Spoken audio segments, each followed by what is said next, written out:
Oh, this is the whole place is filled. This is good. Great Hall is beginning to look like a great hall again. This is really good. Well, good morning.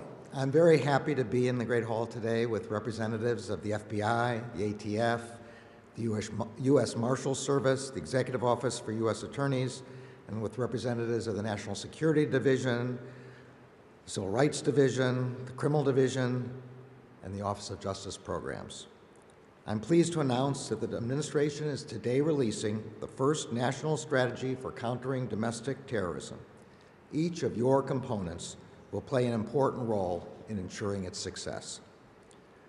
The national strategy is designed to coordinate and provide a principled path for the federal government's efforts to counter the heightened domestic terrorism threat using all available tools. It is the culmination of an effort undertaken at the President's direction by federal agencies all across the government, from the Justice Department to the Departments of Homeland Security, Defense, State, Health and Human Services, and others. As part of this effort, our law enforcement and intelligence agencies examined the evolving threat that faces us today. From that base of understanding, we developed this national strategy to guide the work of a broad set of federal actors. At the Justice Department, the Deputy Attorney General and I have already begun implementing a range of measures. Among other things, we have begun to reinvigorate the Domestic Terrorism Executive Committee, and we will convene that interagency body in the coming days and months. Attorney General Janet Reno originally created the Executive Committee in the aftermath of the 1995 Oklahoma City bombing. The investigation of that bombing, which required an enormous commitment of resources from agencies across the federal and state governments, had demonstrated the importance of such a coordination mechanism. Our current effort comes on the heels of another large and heinous attack, this time the January 6th assault on our nation's capital. We have now, as we have then, an enormous task ahead: to move forward as a country, to punish the perpetrators, to do everything possible to prevent similar attacks, and to do so in a manner that affirms the values on which our justice system is founded and upon which our democracy depends. The resolve and dedication with which the Justice Department has approached the investigation of the January 6th attack reflects the seriousness with which we take this assault on a mainstay of our democratic system, the peaceful transfer of power. Over the 160 days since the attack, we have arrested over 480 individuals and brought hundreds of charges against those who attacked and law enforcement officers, obstructed justice, and used deadly and dangerous weapons to those ends. That would have not been possible without the dedication of our career prosecutors and agents, as well as the critical cooperation of ordinary Americans who, in acts large and small, have shown that they are our best partners in keeping America safe. Within the very first week following the attack, members of the public took it upon themselves to submit over 100,000 pieces of digital media to the FBI. Unfortunately, we know from experience that domestic terrorism and violent extremism comes in many forms. 6 years ago, 9 black men and women were shot and killed while praying at their church in Charleston. 4 years ago, this week, an attacker shot 4 people at a congressional baseball practice after confirming that the players were Republicans. 2 months later, a man drove his car into a crowd of peaceful protesters against white supremacism in Charlottesville, murdering 1 and injuring many more. In 2018, 11 Jewish worshipers were shot and killed at their synagogue in Pittsburgh, and 2 summers ago, 23 people, most of whom were Latino, were gunned down while shopping at a Walmart in El Paso. Such attacks are not only unspeakable tragedies for the victims' loved ones, they are also a tragedy for our country, an attack on our core ideals as a society, We must not only bring our federal resources to bear, we must adopt a broader societal response to tackle the problem's deeper roots. This effort begins with taking a rigorous look at the problem we face. During President Biden's first week in office, he directed the administration to undertake an assessment of the domestic terrorism threat and then to use that assessment to develop the national strategy being released today. Our intelligence and law enforcement agencies undertook that assessment in the first several weeks of this administration. In March, they concluded that domestic violent extremists posed an elevated threat to the homeland in 2021. Our experience on the ground confirms this. The number of open FBI domestic terrorism investigations this year has increased significantly. According to an unclassified summary of the March intelligence assessment, the two most lethal elements of the domestic violence extremist threat are racially or ethnically motivated violent extremists and militia violent extremists. In the FBI's view, the top domestic violent extremist threat comes from racially or ethnically motivated violent extremists, specifically those who advocated for the superiority of the white race. The March assessment concluded that the militia violent extremist threat, which is described as those who, quote, take overt steps to violently resist or facilitate the overthrow of the United States government in support of their belief that the United States government is purportedly exceeding its constitutional authority, also increased last year and will almost certainly continue to be elevated throughout 2021.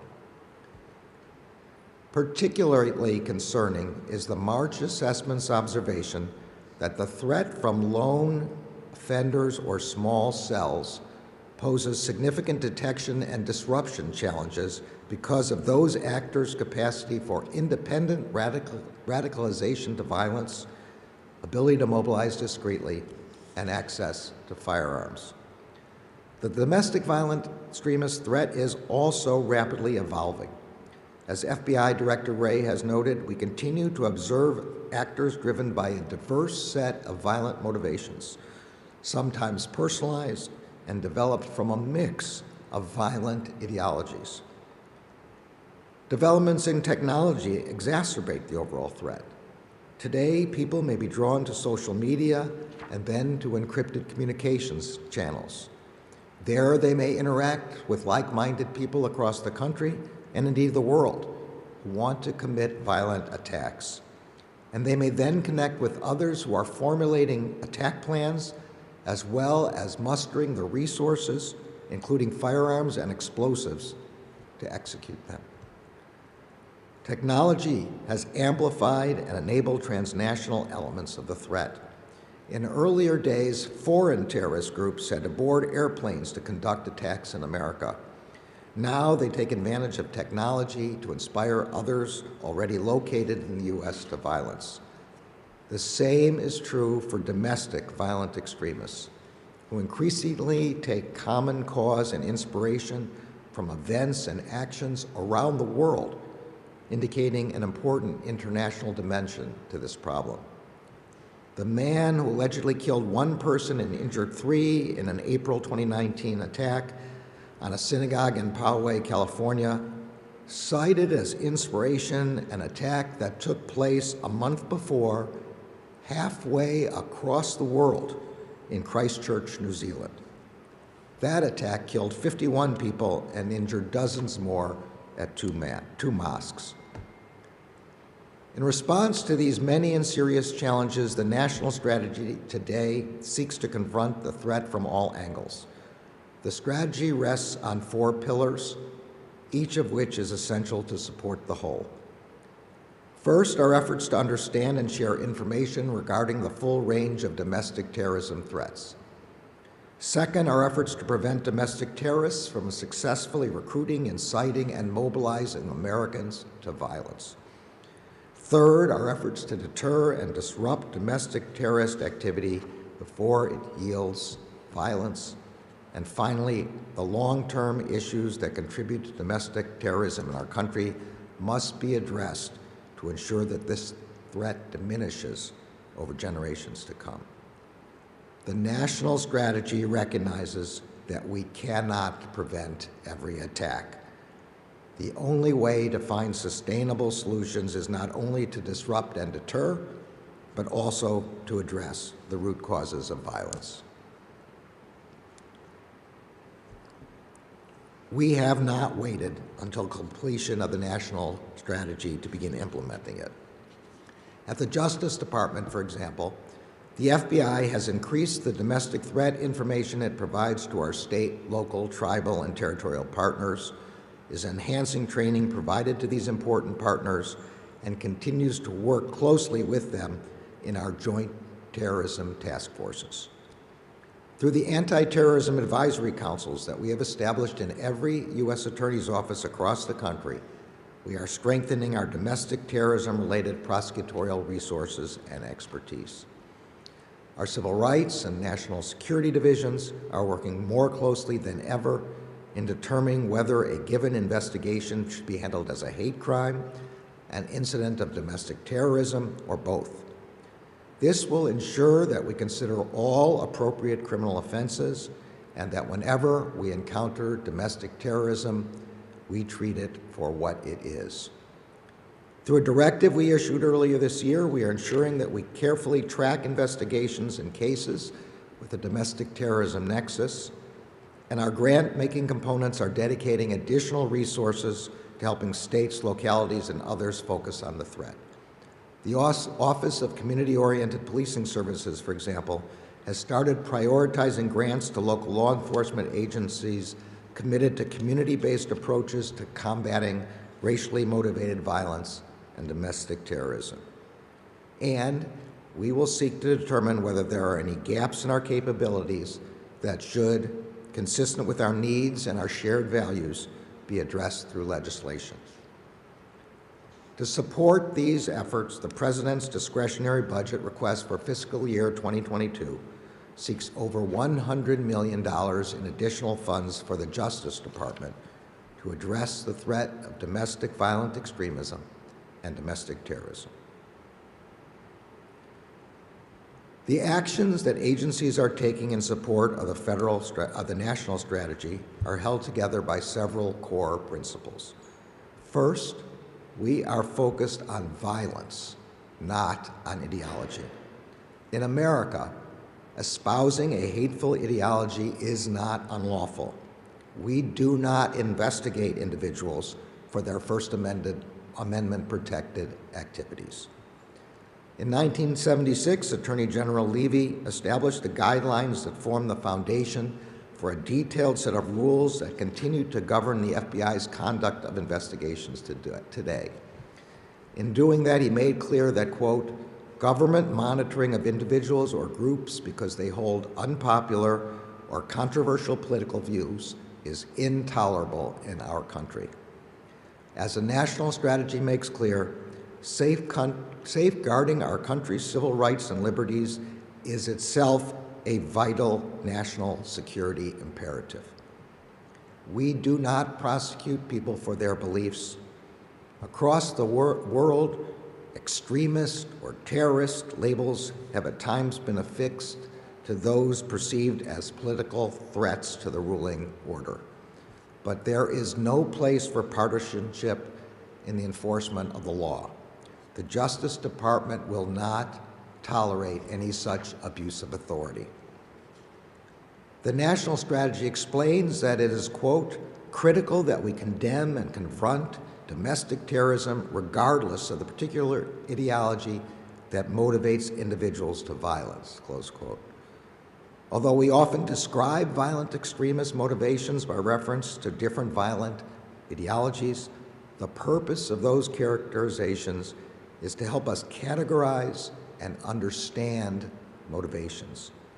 That is why, even as we're here today to discuss domestic terrorism-related violence, we are addressing violent crime more broadly, including through a directive to reduce violent crime that the Deputy Attorney General and I announced last month in the form of a new initiative.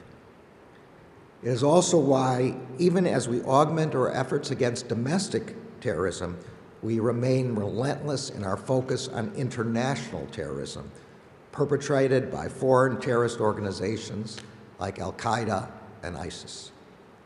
Our focus as members of the Department of Justice and as a federal government is to prevent, disrupt, and deter unlawful acts of violence, whatever their motive. As the national strategy makes clear, there is no place for violence as a means of resolving political differences in our democracy. The second principle is that we need not only a whole of government, but also a whole of society approach to domestic terrorism. Implementation of the national strategy will therefore occur across the federal government and beyond.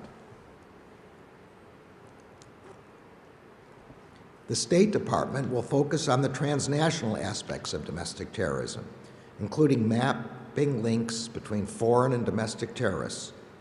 And with the Department of the Treasury, it will assess whether foreign organizations and individuals linked to domestic terrorism can be designated as terrorists under existing authorities. The Department of Homeland Security is expanding its intelligence analysis, production, and sharing. It is prioritizing relevant grant funding to support state and local partners. It is enhancing its collaboration with community-based organizations and state and local and industry partners to address domestic terrorism threats while protecting privacy, civil rights, and civil liberties, and is working to support the development of resources that enhance critical thinking and media literacy as a mechanism to strengthen resilience to misinformation and disinformation. The Department of Homeland Security is also focused on community-based violence prevention programs in order to empower and revamp support to community partners who can help to prevent individuals from ever reaching the point of committing a terrorist attack. The Department of Defense will train service members on the potential targeting of current and former military members by violent extremists in order to help prevent radicalization. The Department of Health and Human Services will work with the Departments of Education, Homeland Security, and Justice to develop a website that aggregates and publicizes information on federal resources, including grants, training, and technical assistance, that can assist state and local authorities and the general public in identifying the resources they need to implement their own counter-domestic terrorism programs. And those are just a few examples. We have a track record of successful collaborative approaches to the challenges posed by terrorism, not just at the federal level, but also with our state, local, tribal, and territorial partners. The Justice Department's first Joint Terrorism Task Force, for example, was established in New York in 1980. At the time, it was staffed with just 11 FBI investigators and 11 members of the New York City Police Department. Today, our approximately 200 Joint Terrorism Task Forces have over 4,300 officers from more than 550 local, state, and federal agencies who work together every day as our first line of defense against terrorist attacks. The work that we do to support and enhance the resources and capabilities of our local partners who are on the front lines of our counterterrorism efforts is vital to our success. Nearly every day I get a briefing from the FBI director and his team. In those briefings, I'm struck by the frequency with which a critical tip or lead in an investigation comes from a state or local law enforcement member or from a member of the public. The FBI reports that roughly 50% of our cases originate from tips and leads from law enforcement or private sector partners and private citizens who identify potential threats and report them to the FBI or our partners. Creating and maintaining an environment in which individuals, community groups, and others continue to come to us depends on the extent to which we can continue to merit their trust. This includes making sure that our determinations are made free from bias, so that, too, must be part of our long-term approach. Equally important is our work with private industry and with international partners. The national strategy emphasizes that the government should continue to enhance the domestic terrorism-related information it offers to the private sector. The technology sector is particularly important to countering terrorist abuse of internet-based communication platforms to recruit, incite, plot attacks, and foment hatred. Along with more than 50 other countries, the United States has joined the Christchurch call to action to collaborate with each other and relevant stakeholders, including tech companies, NGOs, and academics, to tackle the online aspects of this threat. The Christchurch call is just one example of the many productive engagements we have had with our international partners. Our third principle is that we build upon and learn from the past. A look at our past efforts to combat terrorism teaches valuable lessons about what can go right and what can go wrong. It should also give us hope about our ability to rise and adapt to the challenge. I'm personally struck by three events that occurred not far from each other at different points in the last 100 years.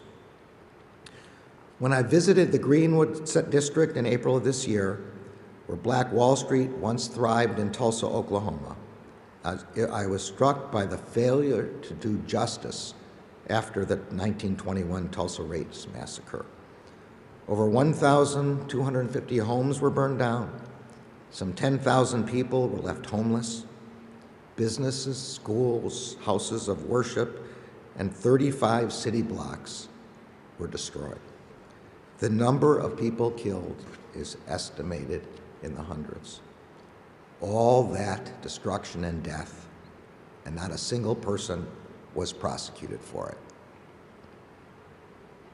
Almost 75 years later, just over 100 miles southwest of Tulsa in Oklahoma City, after an attack that resulted in the deaths of 168 people, the Justice Department successfully apprehended, prosecuted, and convicted the men responsible for the bombing of the Murrah Federal Building. And 5 years ago, across Oklahoma's northern border in Kansas, federal authorities disrupted a plot to bomb an apartment complex and its mosque and to kill its residents, immigrants from Somalia. Working with Joint Terrorism Task Force partners, the government prevented the bombing. No one died, and those who sought to commit it were convicted of their crimes. Since the tragedy of 9/11, we have changed our intelligence community infrastructure, created national mechanisms for coordinating counterterrorism efforts across the government, and disrupted and prosecuted hundreds of terrorism-related offenses through a legal system that has proven resilient and just. We cannot promise that we will be able to disrupt every plot, defuse every bomb, or arrest every co-conspirator before they manage to wreak unspeakable horror. But we can promise that we will do everything in our power to prevent such tragedies. And we can further promise that we will never again fail, as we did after Tulsa, to pursue justice. Finally, the long-term issues that contributed to domestic terrorism in America must be addressed to ensure that this threat diminishes over generations to come. To diffuse the underlying causes of domestic terrorist attacks, we must promote a society that is tolerant of our differences and respectful in our disagreements.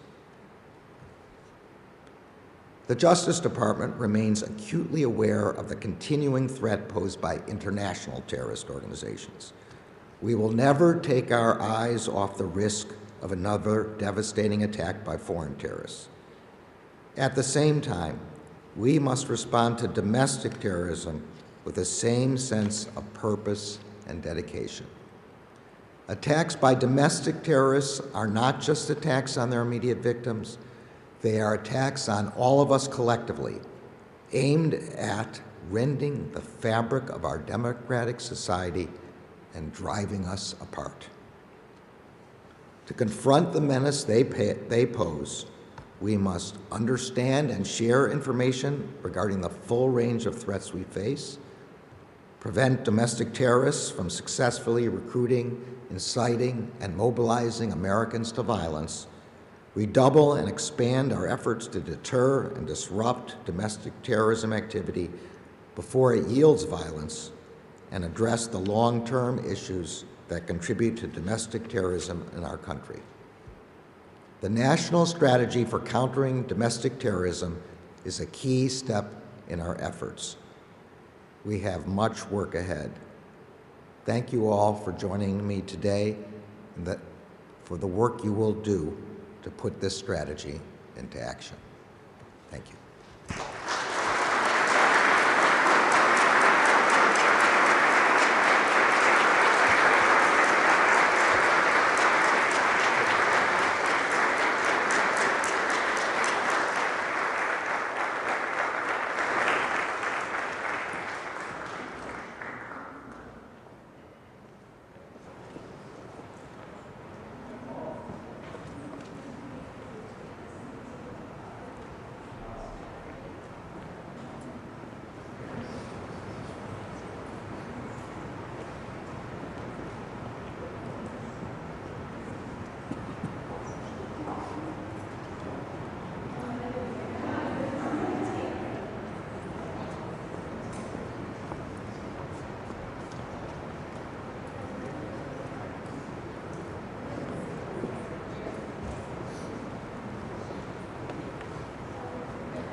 My microphone.